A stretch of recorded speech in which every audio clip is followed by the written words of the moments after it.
Hello, this is Erik Martinsson from the rock band Eclipse, and this is Magnus Henriksson. Finally, Munich! Yeah. Finally, What after took us so so many long? years on Yeah. tour. Can't believe it. Why yeah, it took us so long. it's unbelievable. Yeah, I don't Yeah. know why. We're here now. It's the first time, but not the last. Yeah, hopefully, Yeah, hopefully. of course. So why now We- the first time? Why doesn't? Why not earlier? We haven't played many shows in Germany at all. Yeah. We have No. played a few club gigs, but not much, and then some festival. We've done Wacken and Bang Your Head twice, and we've a few dates, but not much. So this time we're doing a lot of dates. Yeah, I think it's like it's more dates. nine gigs in Germany, and we just switched to a new. The guys who booked this tour, we are not working with them anymore. But now we are working with a guy from Munich. So it's probably going to be a lot more. Yeah. Hopefully. Yeah, it's bottom row, right? Yeah. Yeah, exactly. Yeah, so the scene is very small, so everybody knows each other. Yeah, Yeah. super. Yeah. Why Paradigm? Magnus, go ahead. Oh, why the name? Title, yeah, why the name? What is behind it? Well, at first I just think we thought it was a cool name, short name, but it represents some of the changes in the band, in songwriting and stuff like that. It's a little new spark for this band and a slightly new sound.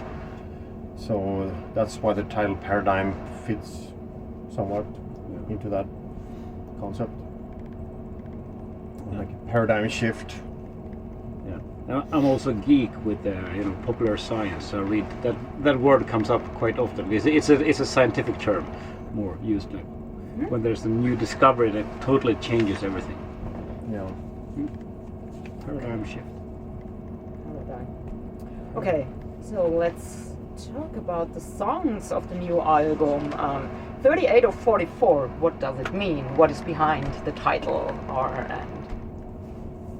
Well, Well, it's 38 is the caliber of a gun. 38 or 44. So what is it? 22. Yeah. Also is in Oh the yeah, lyrics. 22. And then Exactly. there's you. No, it's basically like anti-war, anti-gun theme of that song. Where questioning: is guns necessary? Do we really need them? And stuff like that. Yeah, and it was written after one of those American school shootings you read about. Like every week there's a new one. You only read about the worst ones, but they happen all the time. And America usually go for a lot of people like, well, if everyone have a gun, then we can shoot all the bad guys. It's like, really? So it's a kind of it's a 3.5 minute rock song, but it's still it's the our heaviest song on the album, small I think. contribution to the debate. Yeah, Yeah. it's very classic. And also my favorite. Oh, super! Oh, Yeah. thanks. Okay. It was when we wrote the song during the mixing. It was actually one of my least favorite songs. I wanted to throw it out of the album, Oh, and now I really like it. But lucky that you did yeah, that. but so I actually spent another week trying to write a song that was better than 38 or 44, but I couldn't come up with one, and that probably means that it's good enough. Yeah. And a lot of people has it as their favorite song. Yeah. Yeah. Great. And what is your favorite song on the album? Mine was always Blood Wants Blood. That really struck a note with me from the first time. That's probably my favorite. Yeah, I got a lot of favorites. It's hard. I think "Shelter Me," the ballad. It's quite different for a rock ballad, which makes it. As a songwriter, it's very interesting. I think sometimes you like some of the songs because you do stuff that you haven't done before, and it makes it it's something. The song becomes something special because you've done something you've never done before. Which, like a song like 38 or 44, it's like.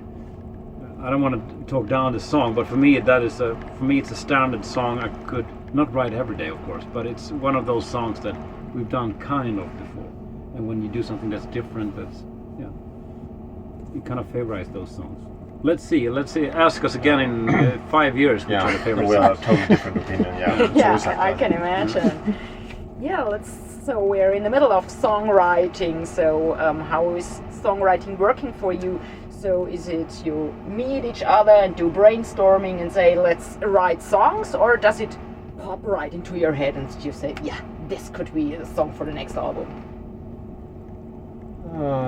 We do get together and brainstorm and write songs, but we keep ideas on our iPhones whenever, if you're falling asleep and oh, I got a melody of blah blah blah, blah, and you sing it, and then when we hook up, we bring our ideas to the table and see what can we do, what do we have, and just see whatever comes up. Yeah, like Viva La Victoria, I had kind of the theme melody and the verse. You had this chorus idea. Yeah. So we just put them together, kind of, and then we rewrote them a little bit, but they fit together perfectly, which good for us. It turned out to be a great song. But every song is different. Sometimes you just write a song instantly. Some songs, like Masquerade, we rewrote it like 8 times before we end up on the version that's actually on the album. Yeah. Yeah. So while songwriting, do you say we need different styles of songs? Do you say we need a hard one, we need a ballad, we need a hymn you can throw out when you're drunk as a fan? Yeah. So do you think while songwriting to the fans that they can sing along while the concerts or something like that? Or is it only your ideas and say, yeah, let's do this? More the last one, I think. Yeah, we just write songs that we like ourselves. Yeah. And if it's a song that you know, a drinking beer, screaming along song, it's probably because we like doing that thing as well. Yeah. So we write the songs kind of for ourselves. We don't think this is a song that the fans will like. I don't like it. The fans will probably like it. We don't do that. We just write songs that we like. We just happen to like commercial rock. That's what we like. Yeah, I like this. I like it when the chorus hits. It should be obvious. This is the chorus. It should be like when the first note of the chorus hits. It should be super obvious. This is the chorus, nothing else. Yeah. Like a proper pop song, kind of. Or all the songs that are is popular in hard rock as well. Yeah. When rock, like a hurricane with Scorpions, when the chorus hits you, you know it's the chorus. It's no doubt about it. The first time you hear the song, you know within seconds, this is the chorus. Yeah. Mm-hmm. And some songs, you just listen to them and they're like, they hear, no, it's starting over again. Ah, fuck, I missed the chorus. This must have been somewhere in the middle. I didn't hear it. We don't like that kind of songs. Well, sometimes, of course. So when you decide which songs come to the live set list, so is it only your decision, or do you think of the fans or coming fans to you and say, please play this song live, I'd love to hear, or... Yeah, well, the set list we have now is completely ours, our choices.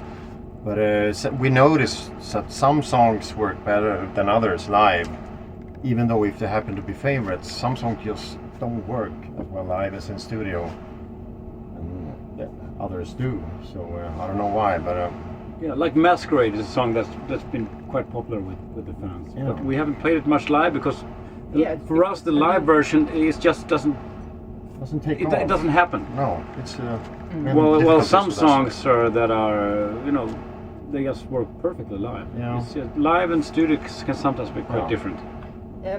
Work live, you mean the reaction of the fans? No, or more like musically. It's musically for you. Yeah. Because sometimes as a fan you can stand there with an open mouth and say, it's so great, you cannot move. Yeah. So for the band maybe this is a bit weird, but of course, for me as a fan sometimes different. Different songs bring out different reactions. Of course, some of them are party rockers, sing along things, but we always watch the crowd and we see what's happening, what's going on when we play this, and you can instantly tell if it works or not, because you can feel it when it's something good happening in the crowd. We play one of the new tracks is called When the Winter Ends. We've been playing it since day one on this tour, and it's the crowd is pretty calm, but they're really digging it. So they're like standing there. You can see that they really like the song, but it's not one of those songs that you like skip along to. It's more mellow, but still it's. I love the melody of this song. It's a super. It's a super very melody. The melodies are the kind of gets the song alive, and it's one of my favorites as well. So it's cool. So when you're on tour, do you miss things from home? I say things. I know you miss your family and wife and kids, but do you miss things like expensive beer, the couch, food, your own bed, or Yeah, your you're own Netflix. I don't know. Well, the Netflix we got the Wi-Fi here on the bus. So Yeah. we got our Netflix, but Yeah, that's the bed. I Yeah. think the bed is. yeah, the bed. You really miss your own bed. And you miss yeah. And space. showers. We don't get to shower every day, so when you do get a shower, it's like heaven. Yeah, we get showers every day though. No, well, not tomorrow. You're joking. Well, not always, but we have to wait. And But it's still we are, including the driver, we are 15 people with the crew, yeah, and with 2 bands and the crew. It's a lot of people. you miss so space. Yeah, we're Yeah. 15 people here. Sure. But it's also really nice, like hanging out on the bus. And, Yeah, you get the used guys to it. Junkyard Drive that's on the Yeah, tour is. how are they? They are fantastic to have. Awesome. So- It's a Super. Because super they have nice this to have. party rock. Are they partying all No, night and day? those bands that just super drunk party every. Like now we're gonna go on tour and we're gonna, imagine we are rock stars and play the role of a rock stars. Those are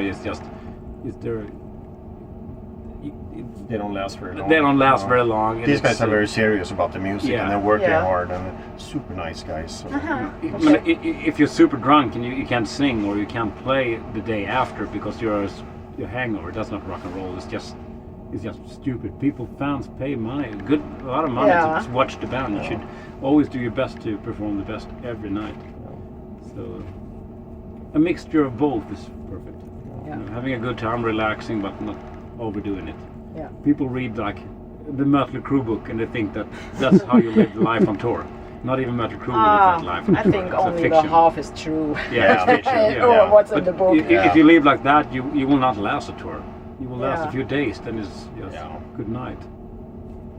So, do you do statistics? Do you know how many gigs you have played this year, last year, the whole lifetime as a musician? No, we have not. No. It's too late to start now. Yeah, well, Yeah. I think we could find the number somehow because we haven't played that much, really. For me, it's like when a gig is done, I don't watch videos from it. I don't go to YouTube searching how did we sound. I've never watched that thing. For me, it's just it's over.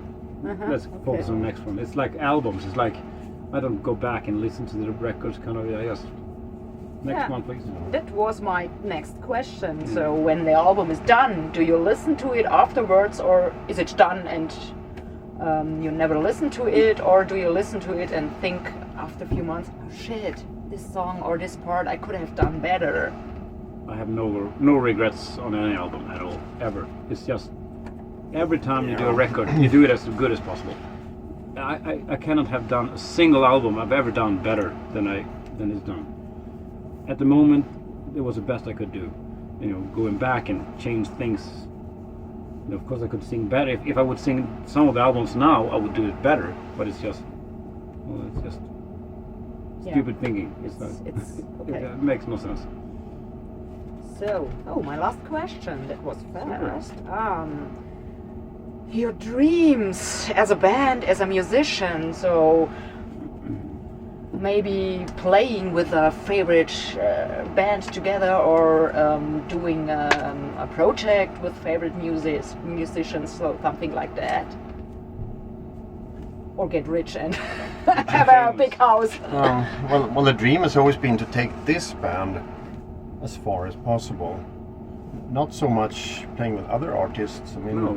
this is our thing. I've done a This- few projects with different singers, but it's not the Eclipse is the main focus, and it's always Yeah. been the main And music goal. seeing the success that we get from what we started way back is the biggest reward, I think. Yeah. Instead of riding on the bandwagon of some other artists, we are doing our own thing, and that makes you very proud to see what we have achieved. Yeah, the And first tour we've done everything on our own. Yeah, Everything. we've always been on small labels. We've done all the hard labor ourselves. And well, the first tour we ever did was a headline tour. We've never had the money to pay to be on a bus to open up for other artists. We never had the chance. Never ever. We were poor musicians, so it was all done by songwriting and No, we didn't get lot of for free. no. Yeah, and sharing the stage with one of your Yeah, we have opened up for Aerosmith and Scorpions and Deep Purple and stuff like that. So that's super That was cool, of awesome. course. Yeah. Of course. But they are actually paid gigs. Yeah, they were paid. All us, have so- been paid gigs. So we've never paid to play a single gig in our life. No. Actually. That's good. Yeah. But it's fun. But if we would have paid for opening up slot, probably we would have been bigger than we are now because. Well, you know, I guess. You get home, you got bills on your carpet. Like, oh my god. Yeah, that's not a fun feeling when you get home and you're not making the money. So, but it's good now. I think the band is growing for every record. The record sales increase as Frontiers, our label, Frontiers Records. They say all bands, they always would see as CD sales go down. All bands just drop. The CD sales just drop for every record, except for Eclipse. It sells more CDs and more CDs all the time. Yeah. Which is that's for them, good. it's they say we are the, we break the rules in by their rooster. Yeah. And it's fun because every time we go to a gig, there's always more people. If we played Ludwigsburg yesterday, Yeah. and there were like Was it 150. packed? Yeah, it was Yeah. packed. Because it's a small Crowd, club. yeah. It's a small club, but it was. I think it was like 150 more people this time than it was last time. Yeah. And that's a big change for just it's a 1 year. Yeah. So it's still growing. Most bands they see a decline for every record, and we still have that little thing. Easy when you start small. Yeah, good. Congrats to that. Yeah, but it's So, fun. also on a Monday in Munich, I think it will be also packed today. Yeah. I've seen the It's pre-sales, incredible, and it yeah. will be. It's, You just have sardines. The cans. Yeah. Sardines, the fish. Yeah. In the Yeah. can. yeah. That's how the audience is going to be tonight. Oh, really? Yeah. We've seen the place and we've seen the numbers, and it's going to be Okay. warm and Yeah. very packed. It's gonna be like Yeah. 300 people in that small place. Yeah, I over don't know how 300, yeah. everyone's gonna fit. in The there. pre-sale is So- over 300 already, Yeah. which is like when we walked in there. How the hell are 300? Yeah. That's good. That's Yeah, really it's good. really good. It's I'm happy fantastic. for you Yeah, for the first super. time in First time Munich. And on a Monday. Yeah. Panama, yes, it's Yeah. fantastic. And All in the name of, all in the name of, run, run, run, run.